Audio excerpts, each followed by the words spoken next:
close till I get up.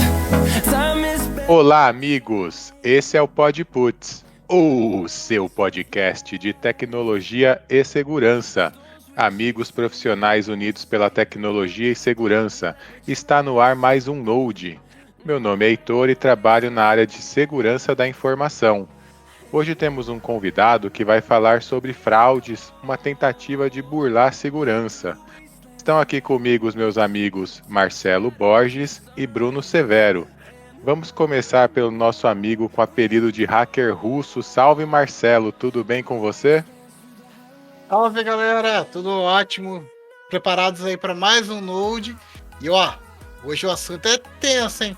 O cara já fez até investigação da gente antes de entrar, galera. Se liga só. Vai vendo. E diretamente do extremo sul do Rio Grande do Sul, salve, Bruno, tudo bem com você? Que conta de bom? Boa noite, do extremo sul mesmo, e olha, tá frio aqui, gente. Então, mais um Node, e dessa vez assim, ó, o assunto já foi verificado e certificado, não tem nada de enganação aqui. É isso, amigos, abram Windows, mas fechem as portas, e fecha bem essas portas que o Node está no ar, e hoje temos conosco Alex Feleol, para falar sobre fraudes e cibersegurança. Salve, Alex, tudo bem com você? Conta um pouco de você, do que você faz. Fala, galera, tudo bom? Sou Alex Feleol. Cara, eu sou um profissional que nasceu em tecnologia da informação 19 anos atrás, mas que em 2010 decidiu migrar para a área de segurança da informação, né? E desde 2019 também eu estou dedicado à área de prevenção a fraudes cibernéticas, também porque é algo que tem muita interseção com segurança da informação, principalmente nas grandes empresas, né? Sou formado em ciência da computação, tenho um MBA em gestão de segurança da informação e fiz algumas extensões recentemente de estratégia de liderança em cyber pela FIA e pela FGV, para complementar também aí o conhecimento. Atualmente eu trabalho num time de inteligência de ameaças cibernéticas de uma empresa chamada Tempest Security Intelligence, justamente fornecendo inteligência aos nossos clientes sobre ataques cibernéticos e sobre fraudes cibernéticas que nascem no underground do ciberespaço, como a Deep e a Dark Web também. É isso, acho que dá para resumir bem. Show! Eu gostaria de começar o PodPuts fazendo uma pergunta sobre essa questão de fraudes em sistemas. A gente sabe que tem muita tentativa de fraude. Nesse momento, enquanto a gente está aqui conversando, com certeza tem um monte de tentativa de fraude acontecendo por aí. Eu queria saber de você, que é o profissional dessa área, como que você vê esse cenário, Alex? É uma selva mesmo? A gente consegue se proteger disso? O que você acha? Recentemente, com o cenário de pandemia, a gente teve um boom de fraudes e ataques cibernéticos, tá? Na sua maioria, porque as empresas migraram para o cenário digital sem estar preparadas, né? Às pressas, melhor dizendo, tá? Sem realizar ações de mitigação, sem levantar possíveis riscos cibernéticos, né? E agora, nesse momento pós-pandemia que a gente vive, ainda percebemos um leve aumento proporcional, né? Quando a gente faz em relação a termos proporcionais à pandemia, pois os cybercriminosos estão se sofisticando, né? E cada vez mais as empresas se digitalizam, mas ainda permanecem vulneráveis a ataques na infraestrutura ou a fraudes cibernéticas, né? Em suas áreas de negócio. Então, proporcionalmente, esse cenário ainda vem crescendo. Aqui na Tempest, a gente realizou uma pesquisa recente e a gente constatou que 4 em cada 10 empresas afirmaram, tá? Deixaram claro que, de fato, aconteceu algum incidente grave, tá? Algum incidente cibernético grave na empresa nos últimos 12 meses só. Tá? Veja, já meio que saindo da pandemia, né, nos últimos 12 meses. Isso sem contar as que não sabem que sofreram os incidentes, porque tem também as empresas que estão sendo monitoradas, tem algum insider, alguma coisa do tipo, e simplesmente não sabem disso, né? Então, é um número meio que alarmante, tá? É triste dizer, né? Mas na minha perspectiva, tá? Alex falando agora mesmo, é que para o futuro esse número se mantenha, esse crescimento se mantenha proporcional, pois são poucas as empresas que estão conseguindo ser efetivas em suas defesas cibernéticas.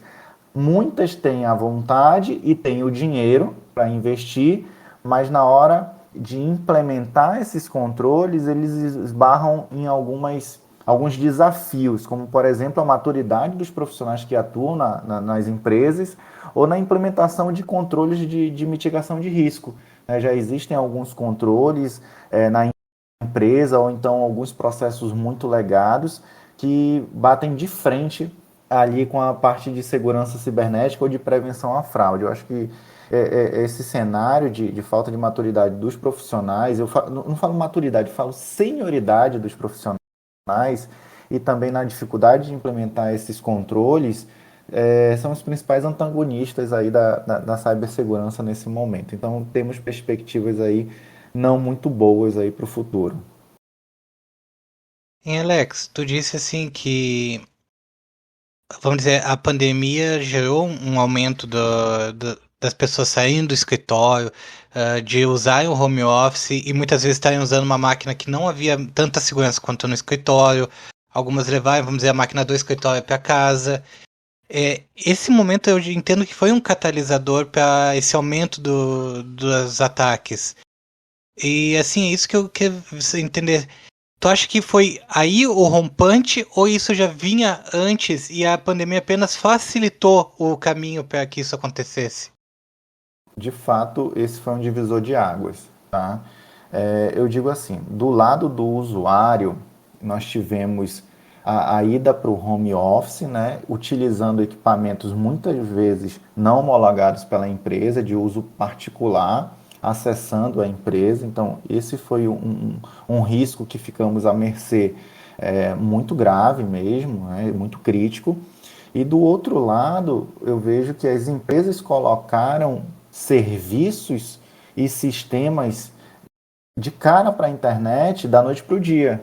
Então, serviços que eram oferecidos na forma física, né, somente, por exemplo, presencialmente, eles foram digitalizados, ou através de redes sociais, ou levantando uma web page construída da noite para o dia, ou simplesmente abrindo a porta do firewall de um sistema que foi construído para ser interno e colocando de cara para a internet. Eu tive notícias assim de algumas empresas colocando o sistema de venda interno, né, que eram utilizados em quiosques de venda, simplesmente de cara para a internet, transformando a tela, o front-end, em um estilo de self-service ali para os usuários, mas todo o back-end estava disponível ali para quem quisesse acessar e utilizar de forma arbitrária. Então, eu acho que esses dois pontos foram cruciais para a gente ter esse aumento das fraudes cibernéticas na pandemia. Não só fraudes, mas ataques cibernéticos, né? O usuário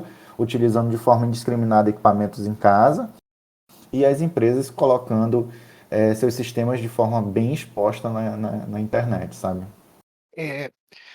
A gente vê assim que até pela sua fala também, por exemplo, que tá faltando braço para fazer serviço na área, né? Assim como conhecimento. Mas eu vejo também que na contramão as empresas estão exigindo cada vez mais de profissionais em nível júnior, em nível júnior. Você não acha que deveria ter uma equilibrada, velho? Assim, ó,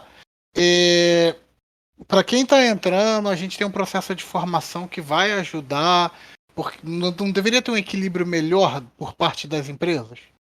Com certeza. Esse cabo de guerra, ele só tende a fazer com que os dois lados percam a batalha, enquanto deveriam lutar juntos, né? De um lado é o colaborador tentando entrar na área de cibersegurança ou querendo realizar as suas atividades no dia a dia com maestria, mas sem apoio da empresa. E a empresa cobrando cada vez mais dos profissionais e muitas das empresas, né, em sua maioria, pagando valores abaixo de mercado para estes profissionais. Então, realmente é um cabo de guerra que os dois lados tendem a perder. Mas nesse ponto eu percebo uma melhora de 2 anos para cá das empresas. Eu tenho percebido que algumas empresas têm tomado essa frente, têm tentado quebrar essa corrente e têm valorizado mais os profissionais de segurança, né, em relação a salário, remuneração mesmo, tá? E também em relação à quantidade de profissionais dentro da sua equipe. Então não é só também remunerar bem o colaborador, é ter o quantitativo necessário dentro da organização para fazer o trabalho bem feito.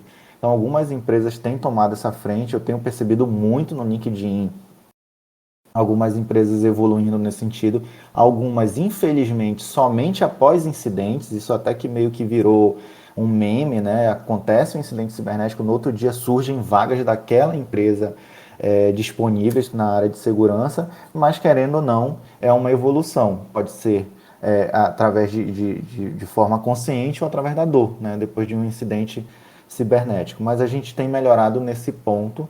Tá? E também eu tenho percebido uma melhora na quantidade de profissionais na área. Né? A gente tinha um déficit enorme de profissionais, você colocava uma vaga no ar e você simplesmente demorava para receber um quantitativo de candidatos para realizar as entrevistas, e agora não, eu tenho percebido que tem evoluído muito.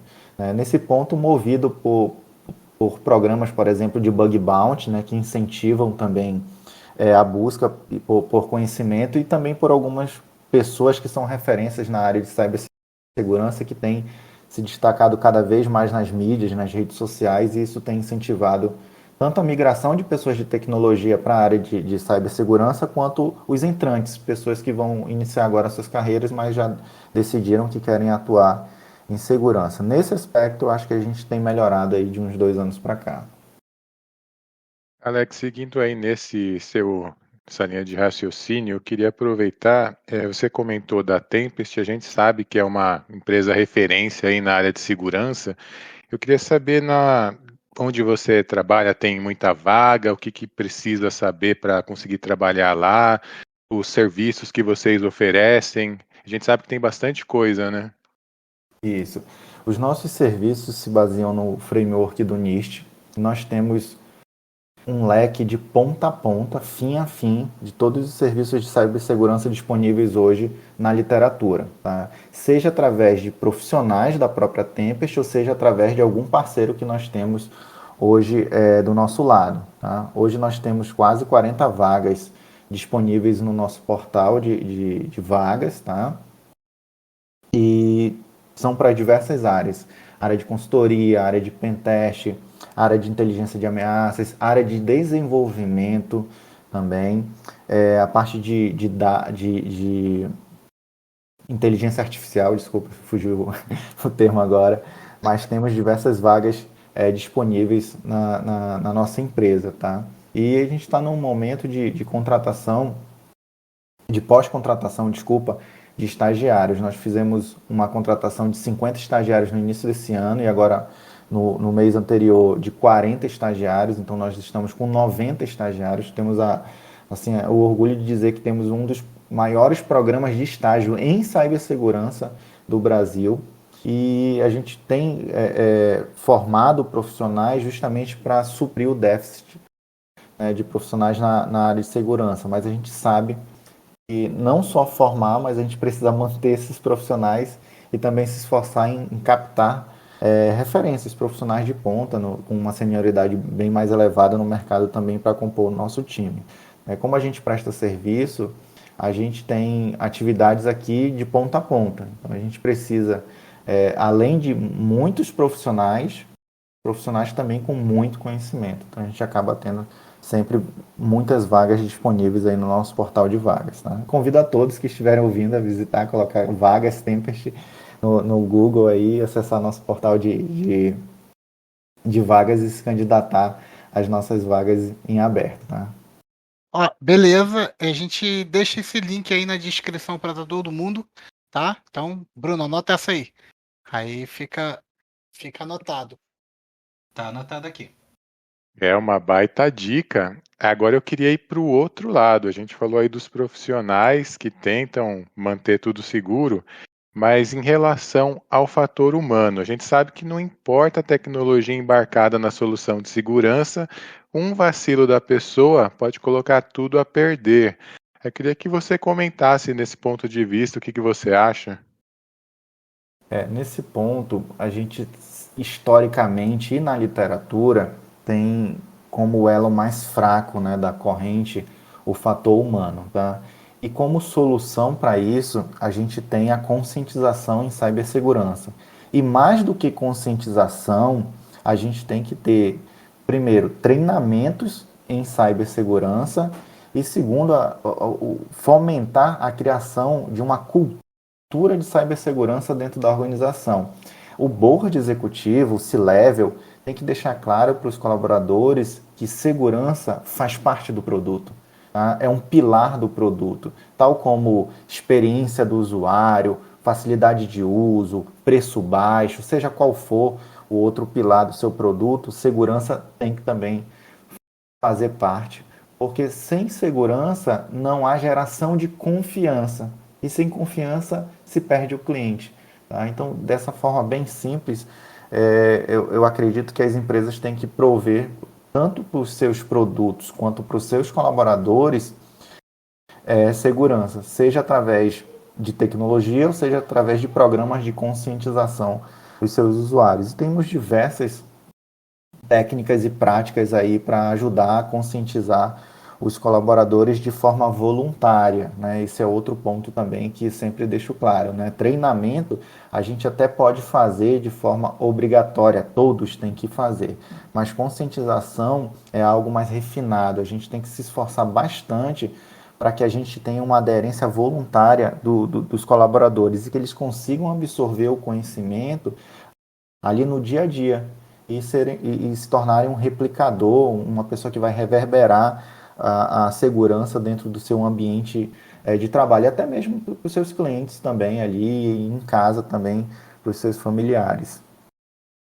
Em Alex, nessa linha de raciocínio, tu acha que aquela metodologia que vem cada vez sendo mais abordada de gamificação, de, por exemplo, tu ensinar a pessoa dando uma recompensa como um jogo, tu acha que chama muito e consegue passar essa doutrina aí para, vamos dizer assim, ser viável? Com certeza, com certeza. Existem já várias empresas que utilizam gamificação para conscientizar os seus colaboradores, não só em cibersegurança, mas em outros temas também. E essas empresas cada vez mais têm mostrado resultados positivos, tá? Nós viemos de uma geração em que o videogame fazia parte ali do nosso crescimento. A galera que é dos anos 80, 90 e tal, cresceu muito próximo dos videogames, né? E a galera que veio dos anos 2000, né, que são mais novos, eles nasceram mais próximo dos videogames de uma forma diferente, através do celular, né? Então, querendo ou não, a gamificação faz parte dessa geração que está no dia a dia. Até a galera mais antiga, antes dessas décadas, também já vivenciou isso através de games em outro ambiente, né? Sites de aposta, ou então através de jogos mesmo de mão, como dominó, baralho, etc. Então a gamificação está presente no ser humano, tá? Principalmente no brasileiro, né? Principalmente no brasileiro. Então faz muito sentido a gente utilizar a gamificação, que é unir o útil ao agradável, né? Nessa forma de conscientização. Eu participei na empresa anterior que eu trabalhei na construção de um programa de conscientização e lá a gente utilizou uma plataforma gamificada e a gente viu que a aderência do programa assim trazia resultados assim surpreendentes, pessoas que você jamais imaginaria que falaria de cibersegurança ficando no top 10, por exemplo, de um ranking de um quiz de segurança, né? Pessoas respondendo perguntas dentro da plataforma que você jamais imaginaria que aquela pessoa iria responder. E depois no dia a dia, aplicando algumas práticas, a gente percebia ali que as coisas realmente se materializavam. Por exemplo, o simples bloqueio do computador ao se afastar do ambiente de trabalho ali se tornava assim algo mais comum de se ver, sabe? A aplicação de senhas distintas em diferentes contas, a ativação do MFA, por exemplo. Então a gente acabava percebendo que as pessoas iam absorvendo as boas práticas no dia a dia de forma assim mais agradável, sabe? Sem aquele pensamento chato de ter que ler uma política de segurança da informação. Desculpe os colegas de política e tal, mas querendo ou não, em sua maioria, assim, é mais agradável você ver um ambiente colorido, gamificado, do que uma tela e um documento na sua frente do Word para você ler. Com certeza, eu concordo totalmente. E pegando esse gancho, eu queria aproveitar e perguntar se você gosta de jogar e você que é aí da segurança, o que você acha desse pessoal que usa cheat nos jogos? Olha, eu gosto de jogar, eu jogo online também, tá? Eu jogo um jogo não muito novo, que é o Counter-Strike, tá? Para alguns é muito saudoso e nostálgico esse jogo, então eu continuo jogando até hoje. E quando se fala de cheaters, tem que se tomar muito cuidado. Recentemente, uma das ameaças cibernéticas mais conhecidas ali da Europa e da Ásia começou a utilizar os cheaters para armazenar o seu malware, que é um stealer, é simplesmente um malware que rouba informações, tá? Então, como eu falo que nada nessa vida é de graça, os aplicativos de cheater, ele nunca tem só aquilo que se propõe a ter, tá? Ele sempre vem com algo a mais, tá? Então ele tem que obter ganho por algum motivo, tá? Seja você pagando uma assinatura dele, ou seja ele roubando as suas informações, tá? Então se você faz utilização desse tipo de aplicativo malicioso, saiba que muito provavelmente você está sendo espionado, seus dados estão sendo exfiltrados. Espero que você seja banido do jogo que você está jogando, tá? Mas que isso Sim, não, sim. né? Tem que também acontecer isso, tá? Mas isso não traz nada de bom para você. Até mesmo a vitória que você pode obter no jogo é algo falso, né? Você não foi com mérito próprio, então é algo que se desfaz rapidamente. Então eu não recomendo a utilização desses cheaters, não porque acaba com o jogo em si, ou porque você está se enganando, mas porque você pode ter o seu computador criptografado, seus dados exfiltrados, você pode ter sua webcam acessada, o seu microfone acessado, e depois você acaba sendo prejudicado muito mais do que imaginou que ia ser ajudado ali com o cheater. E não só jogo pirata, aliás, cheater, né? Também jogo pirata também pode ser o mesmo vetor de ataque ali, da mesma forma que o uso de cheats. Então Com fiquem certeza, ligados. né? Eu deixo claro que o aplicativo que burla uma licença de jogo ou de software não seria chamado de crack se não fosse algo ruim, né? Então, muito cuidado com isso, não é à toa que ele tem esse nome, não, tá? Então, ele realmente é algo que prejudica mesmo. Já vi vários casos de empresas mesmo utilizando esses aplicativos para burlar a licença de software, com internet lenta, com computadores a todo momento reiniciando, ou com alto processamento e tudo mais. E quando a gente ia ver, o computador estava sendo utilizado para botnet, ou estava sendo utilizado para minerar criptomoeda.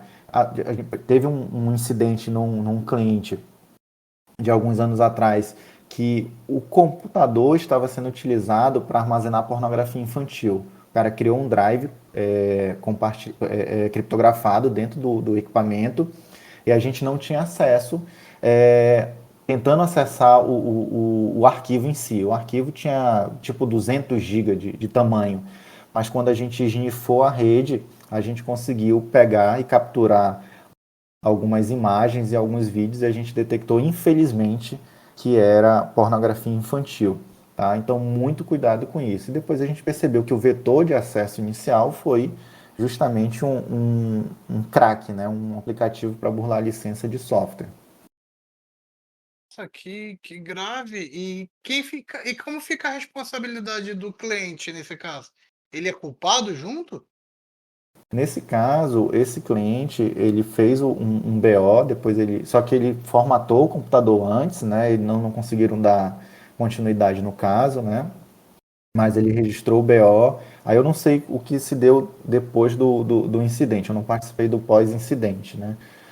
mas ele registrou um BO para se respaldar, porque caso a polícia, as autoridades, né, estivessem monitorando e detectassem o IP dele como um IP que estaria fornecendo, armazenando pornografia infantil, ele teria que se explicar muito bem explicado para as autoridades aí e mostrar que não fazia parte daquilo. Ele apenas estava sendo vítima ali de um criminoso cibernético, né? Poxa, Alex, tu falou aí em CS, me deu até uma nostalgia. Cara, deixa eu te perguntar, eu tava ouvindo tu falar e aí eu tava pensando, bem nessa linha de raciocínio, assim, tu, como especialista em cyber, eu imagino que tu conheça os conceitos de privacy by design e privacy by default. Sim, E imagino que eles estejam enraizados, né? Junto a esse conhecimento. Até porque, assim, cada vez mais esses conceitos vêm sendo fortalecidos, uma vez que eles tratam o preventivo, diferente das políticas de compliance que geralmente são os pós, né? exatamente. Como é que tu vê esses conceitos hoje? Tu acha que, assim, estão cada vez mais junto ou ainda tem muito a amadurecer? Eu acho que o Privacy by Default ele tem melhorado bastante nas empresas devido ao conhecimento mais amplo dos profissionais de infraestrutura, de suporte técnico, de networking, estarem mais antenados nas práticas de segurança. Tá? Mas o Privacy by Design, que engloba outras áreas, como os times de desenvolvimento, times de produto, inclusive alguns times de auditoria ou de riscos dentro da organização, ainda precisa evoluir bastante. Por quê? Geralmente esses times não conversam muito bem com os times de segurança nas empresas, tá? Seja por ego, seja por distanciamento interno, seja por conflito de agenda e etc. E esse conceito de privacy by design acaba se perdendo, tá? Até porque nós temos outros antagonistas no produto, como o prazo de entrega e o conhecimento das pessoas que estão desenvolvendo em si. Tá? Então acaba sendo muito conflitante isso. Algumas empresas estão evoluindo muito na parte de desenvolvimento seguro e acoplando em seus times de desenvolvimento profissionais de AppSec, por exemplo, que são aqueles profissionais de segurança focados em desenvolvimento seguro. Isso tem evoluído bastante na maturidade dos produtos, mas ainda precisa construir pontes com outras áreas da empresa, principalmente as áreas que cuidam da LGPD. Tá? Eu vejo muito produto novo sendo lançado no mercado faltando features de atendimento LGPD bem primárias. Isso é uma falta de alinhamento mesmo, ou uma falta de conversa, uma falta de priorização com as outras áreas da empresa. Então, no Privacy by Default, eu acho, na minha opinião, que a gente tem melhorado bastante, mas no Privacy by Design, que é a construção mesmo de forma segura dos produtos, a gente tem que melhorar bastante ainda. Verdade, e a LGPD provavelmente logo vai começar a multar quem não se adequou, vai ter problemas, né? Exatamente.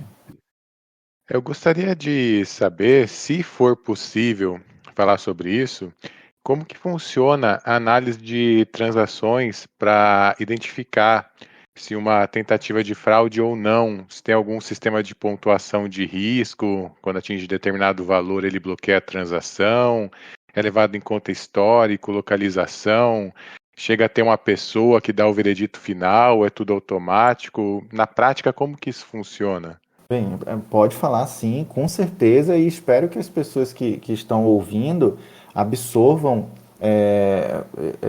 o que eu vou falar agora para ver se consegue melhorar alguma coisa dentro das suas organizações. Tá? No Brasil, nós temos um dos sistemas de segurança para cartão de crédito mais avançados do mundo. Nós somos referência no mundo inteiro sobre segurança em transações em cartão de crédito. Tá? Somos referência mundial nesse ponto, mas também somos referência em fraudes cibernéticas envolvendo cartão de crédito. Então não é porque nós queremos ser os melhores em segurança de cartão de crédito, é porque nós precisamos ser os melhores.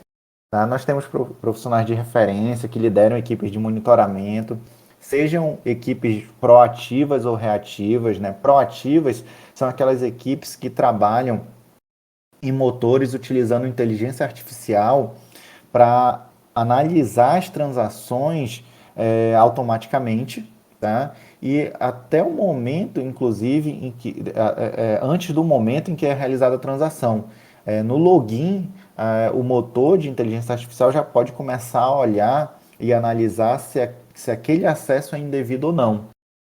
Tá? O reativo é aquele mais comum, né? Já aconteceu, eles vão dar uma olhada no que aconteceu para ver se é uma fraude ou não. Tá? No Brasil, nós temos empresas dedicadas para esse tipo de análise. Tá?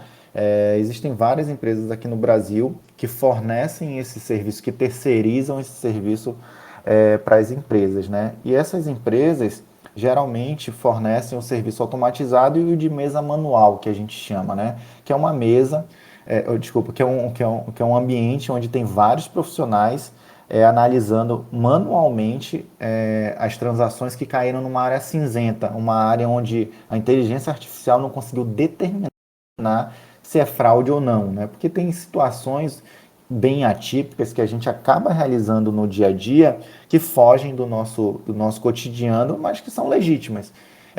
Esse tipo de transação ainda é muito cinza para os motores de inteligência artificial, então acabam sendo deslocados para análise manual mesmo, tá? Tem, Oi, pode perguntar. tem algum caso, nessa situação da área cinzenta que você possa. Não um caso de uma pessoa, mas assim, aconteceu um fato desse. Você pode falar ou isso é muito sigiloso? Posso falar de forma genérica, eu não posso citar os nomes das pessoas e das empresas, tá? Mas Mas eu quero entender o que seria a cinzenta eu ali, vou né? citar dois casos bem emblemáticos aí que eu vivenciei. O primeiro foi um senhor de idade que resolveu comprar uma TV grande, né, às 4 horas da manhã. Tá? E ele comprou da casa dele, do celular dele, para entregar no endereço dele. Só que ele comprou um dispositivo que historicamente não estava no dia a dia dele e num horário totalmente atípico, que historicamente ele jamais tinha comprado também. E para acinzentar mais ainda a situação, ele pediu para entregar na casa dele. Geralmente as compras dele eram presenciais, né? Então a inteligência artificial não conseguiu determinar, porque de um lado tinha o dispositivo que ele utilizava, pedindo para entregar no endereço da casa dele, e utilizando um cartão dele e com valor, com saldo, tudo ok. Mas de outro, saindo totalmente da utilização típica dele. Então acabou caindo para a mesa manual realizar a análise, né? Aí dependendo da mesa manual, ela pode até entrar em contato com o cliente, né? Liga para a pessoa e pergunta: você realizou uma compra assim? Ou então manda um SMS, né? Você realizou a compra, digite 1 se sim, 2 que não, né? Esse é um caso aí em que foi uma transação legítima, mas totalmente fora do cotidiano desse cliente e acabou caindo numa mesa manual, né? Pode ter o contrário também, né? Uma pessoa sendo persuadida, uma pessoa que foi vítima de um sequestro relâmpago, né? E tentou fazer uma transação, né? E a gente percebe ali que o dispositivo é dele. Se a gente mandar uma biometria facial, ele vai conseguir validar, mas a geolocalização dele é uma geolocalização totalmente atípica. A transação que ele está fazendo, o destinatário da transação, é um destinatário totalmente atípico também. Então, nesse caso, também é direcionado para uma mesa manual de análise. E a mesa manual, ela pode, nesse caso, exigir tempo, simplesmente, do cliente para realizar a transação. Não sei se vocês já viram algumas transações, por exemplo, em Pix, aparece uma mensagem para você e ele demora para cair para o destinatário, porque saiu ali do teu histórico cotidiano, ali da tua biometria comportamental, né, que chamam, tá? De utilização. E o time de análise manual realiza ali o parecer, ele permite ou não aquela transação. São dois casos aí de possibilidade de transacionar para uma mesa manual aquela ocorrência. Você vê, o primeiro caso foi até bem simplório, assim. Né? Só um comportamento diferente, mas a inteligência não conseguiu determinar. É interessante que, embora ela avance, às vezes ela ainda tá, se trava, vamos dizer assim, em coisas mais simples. Ela consegue ver coisas muito elaboradas, mas às vezes o simples passa. Meio que um humano mesmo, né? Exatamente. Eu tive um caso, aconteceu comigo mesmo, em que eu saí de uma cidade e voltei para a minha cidade. E eu tinha acabado de lanchar na cidade que eu estava. Quando eu voltei, eu estava com fome, tinha acabado de chegar de viagem, fui comer novamente. O cartão não aprovou. Simplesmente paguei com outro cartão, né? E depois eu vi uma mensagem no meu celular perguntando se eu tinha realizado a transação, né? Aí eu disse que sim. Isso foi mais ou menos acho que foi no sábado pela manhã. Eu sei que na segunda-feira minha gerente ligou perguntando se eu tinha realizado a transação da outra cidade e da minha cidade que eu moro, que é Manaus. Eu falei que sim, que eu tinha saído da outra cidade e vindo para cá de avião. Aí ela tinha comentado que era atípico, como eu tinha realizado duas transações num período muito curto de tempo, com uma geolocalização muito distante, então tinha caído na mesa manual. Mas é mais um caso curioso aí de que a inteligência artificial ainda precisa melhorar mais um pouco. Já ajuda bastante, tem empresas que têm 80%, 85% das suas transações indo para a inteligência artificial e tendo bons resultados de assertividade, né? E bem pouco indo para análise manual, mas ainda assim a gente precisa melhorar um pouco mais. E dos golpes que você já viu aí, que você já teve experiência, já conheceu, qual que foi o mais bem elaborado, o mais bizarro, o mais surpreendente que você tem contato para contar pra gente aí? Assim, eu já vi vários golpes, mas assim, falando em sofisticação, o que ainda me assusta são os call centers do crime, que são aqueles call centers montados em ambientes, às vezes até corporativos mesmo, em salas de prédios corporativos, mas que são utilizados para o crime, né, para aplicar golpe nos clientes através do telefone mesmo, às vezes clientes de banco, clientes de seguradora, clientes de empresas de varejo e etc. Não sei se vocês já tiveram conhecimento desses call centers, mas alguns já foram desmantelados, inclusive no Brasil, atuando dessa forma. E quando você aborda as pessoas que estavam atuando como telefonista, são pessoas comuns. Às vezes são pessoas humildes que estavam passando necessidade e foram recrutadas por esses criminosos para cometer esses crimes, né? Inclusive, alguns têm meta, né? E alguns só recebem se bater a meta. Então, eles são recrutados e são oferecidos valores ínfimos, às vezes R$ 100, R$ 150 por dia, caso eles batam a meta da quantidade de golpes a serem aplicados, né? E sofrendo ali ameaças caso queiram sair do esquema ou mostrem algum tipo de arrependimento de estar fazendo aquilo, né? Eu acho que isso aí me deixa até hoje muito preocupada. Agora, falando em audácia, né, o brasileiro, assim, quando a gente fala que o brasileiro tem que ser estudado, que o brasileiro tem que ser estudado pela NASA, né, que falam também, existem alguns golpes aqui no Brasil de estelionatários que são engenheiros sociais, na verdade, né? Que me deixam até hoje assim assustados justamente pela audácia, né? Por exemplo, o falso intermediador, né? Aquele cara que fica caçando, por exemplo, vendas de carros usados, né? nesses aplicativos, né? de venda de carros usados online, e eles entram em contato com a vítima e com o vendedor. A vítima, é o possível comprador, né?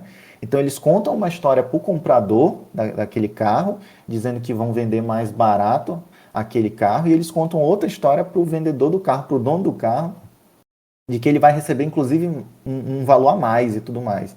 E ele intermedia essa venda aí. E no final ele acaba levando o dinheiro do comprador. Eu já vi casos em que ele não levou só o dinheiro do comprador, ele levou o dinheiro e o carro do vendedor também.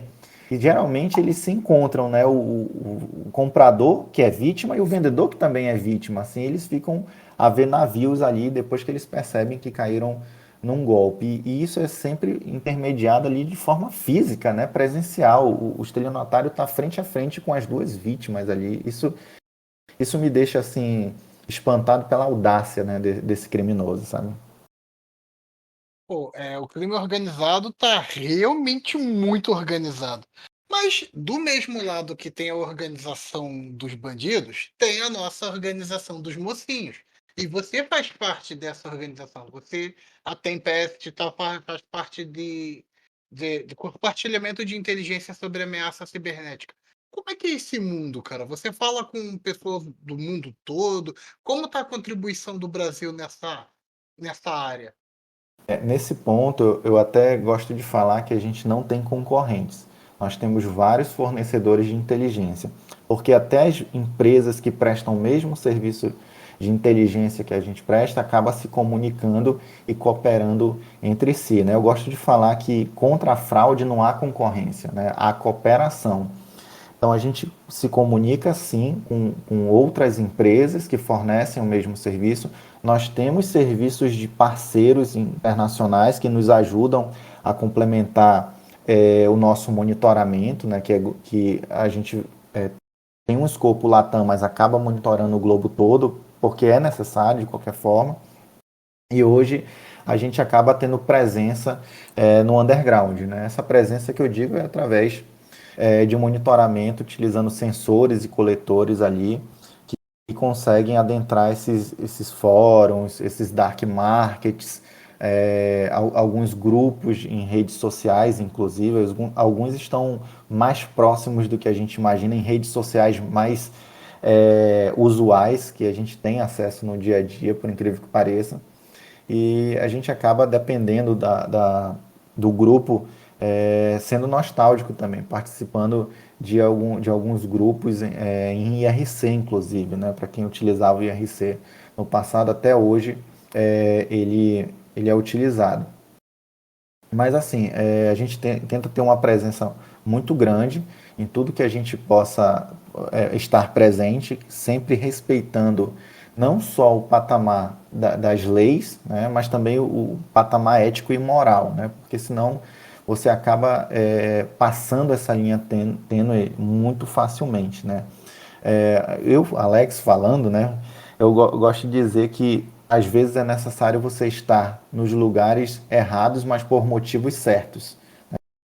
Atuar mesmo como uma câmera ali infiltrada para coletar informações e fornecer aos nossos clientes algo privilegiado que vai evitar que algo ruim aconteça, né? A gente tem que saber ali que o trem está vindo e tem que avisar para o nosso cliente que se ele não tirar as coisas da frente, de cima do trilho, essas coisas serão atropeladas ali pelo trem. Então a gente faz esse tipo de coisa. A gente acaba interagindo em muitos casos, porque isso se faz necessário, tá? Mas sempre respeitando ali os limites da ética e da moral, porque senão a gente acaba deixando de fazer, de cumprir o nosso propósito ali, que é fazer o bem, né? No final das contas.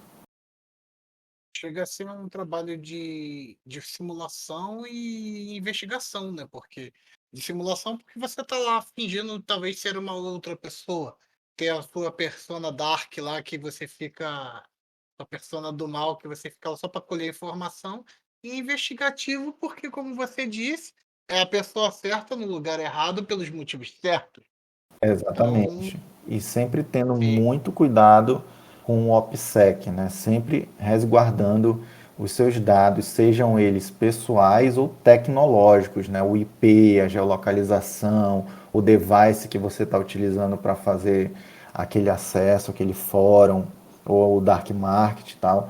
Muito cuidado, não subestimar a inteligência do cybercrime também, a capacidade que eles têm de monitorar e dependendo até encontrar a fonte dessas pessoas, tá? Muito cuidado com isso também.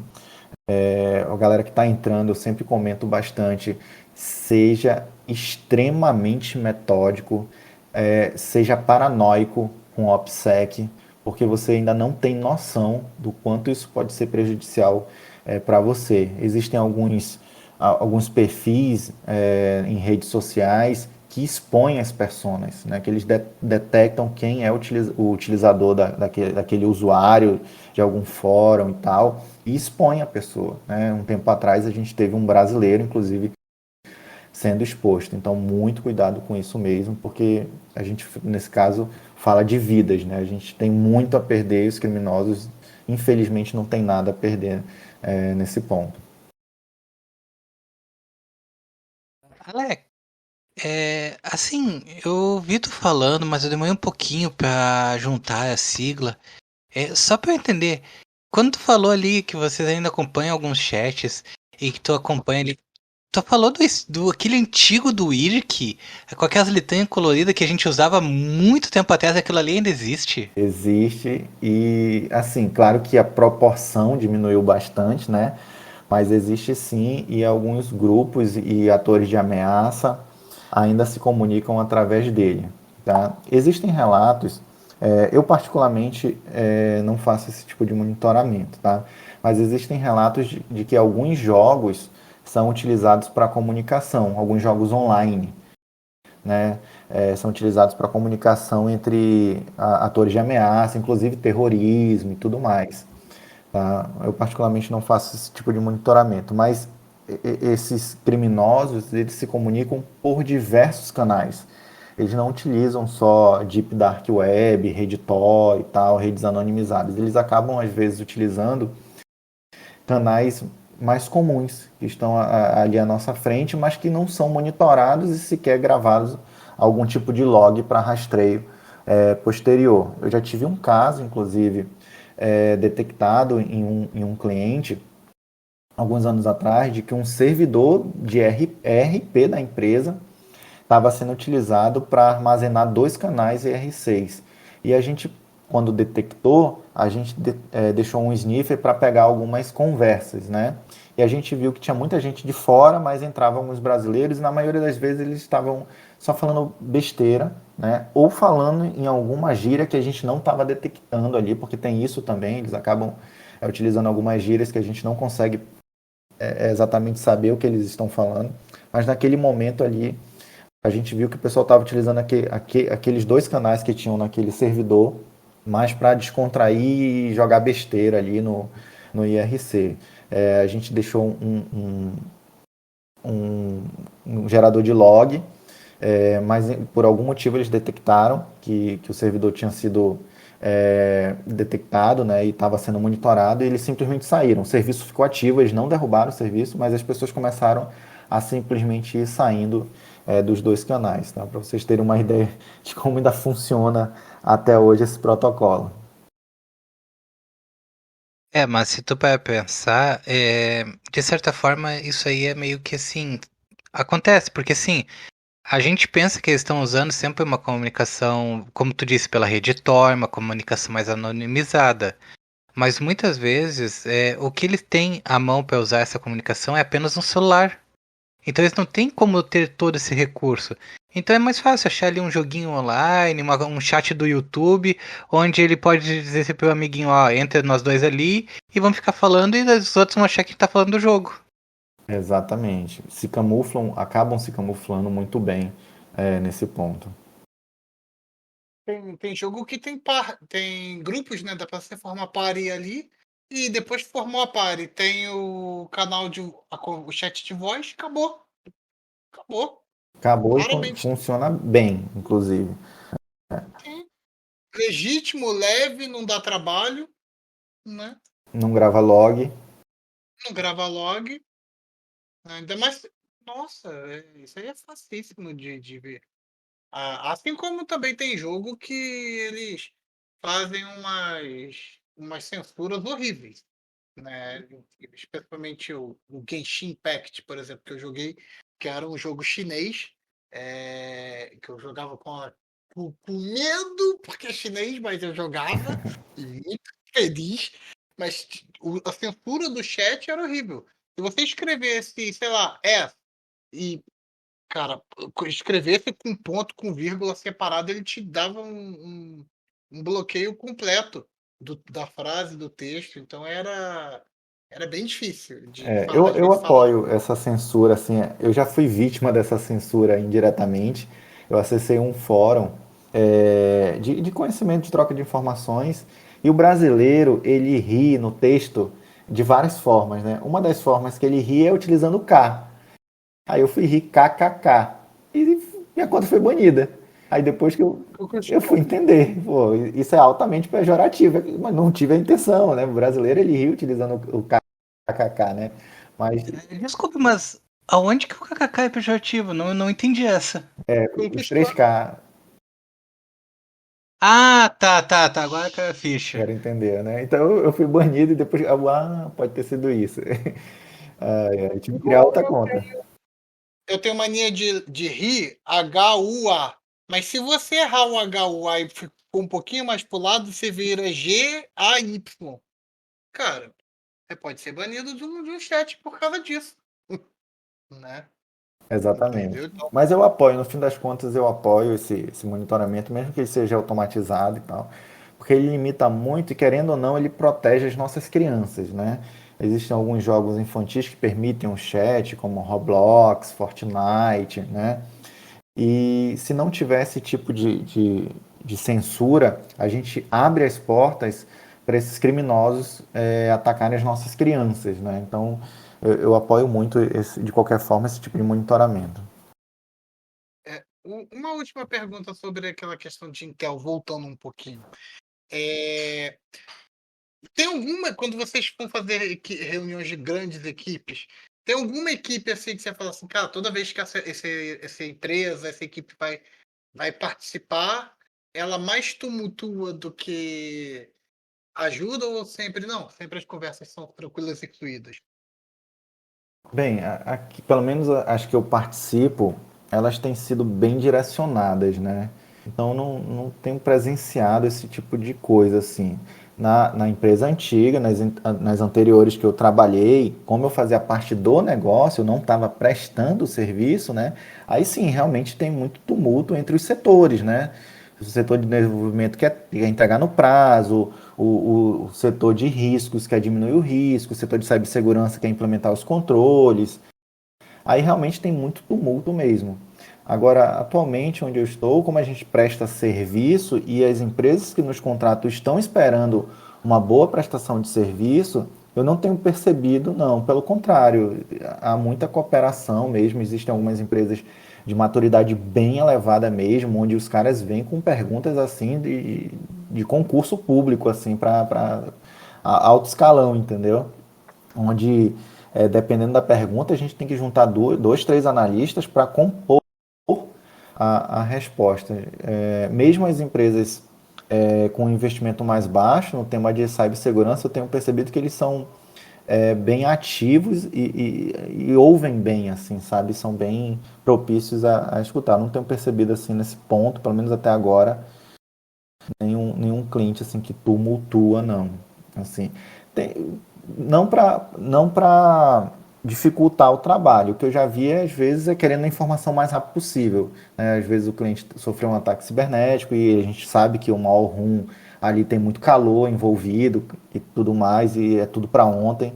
Aí, nesse caso, a gente acaba recebendo uma pressão maior do que o normal. Mas a gente sabe que acontece, isso é natural que aconteça em uma situação de crise, né? Em geral, é isso. É isso. Show de bola, Alex. Foi um prazer inenarrável falar com você, mas estamos chegando no final do Pod Puts de hoje. Passou muito rápido, mas valeu demais. Eu gostaria, para encerrar, ouvir as suas considerações finais. Que bacana. Pessoal, gostaria de agradecer a oportunidade, muito obrigado mesmo.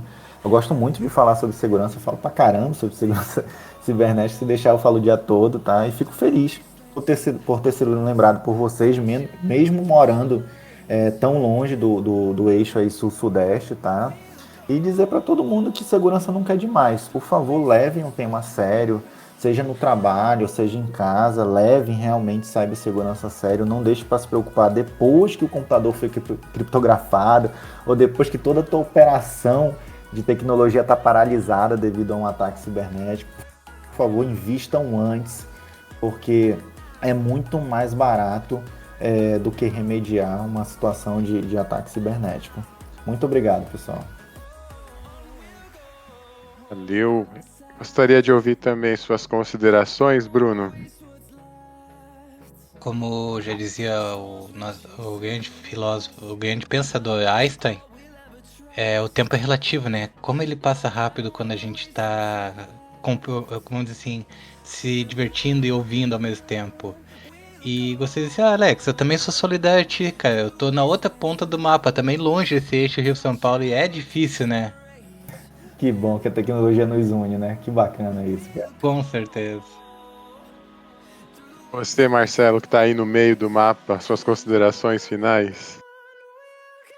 Aqui, de bobeira com certas coisas que foram ditas hoje, algumas coisas me pegaram assim, de choque. Mas foi ótimo, cara. Adorei o nude de hoje. Foi muito bom. Muito obrigado a todo mundo aí. É isso, agradeço aos profissionais unidos pela tecnologia e segurança. Obrigado pela audiência e diz aí, já fizeram o backup hoje? Valeu!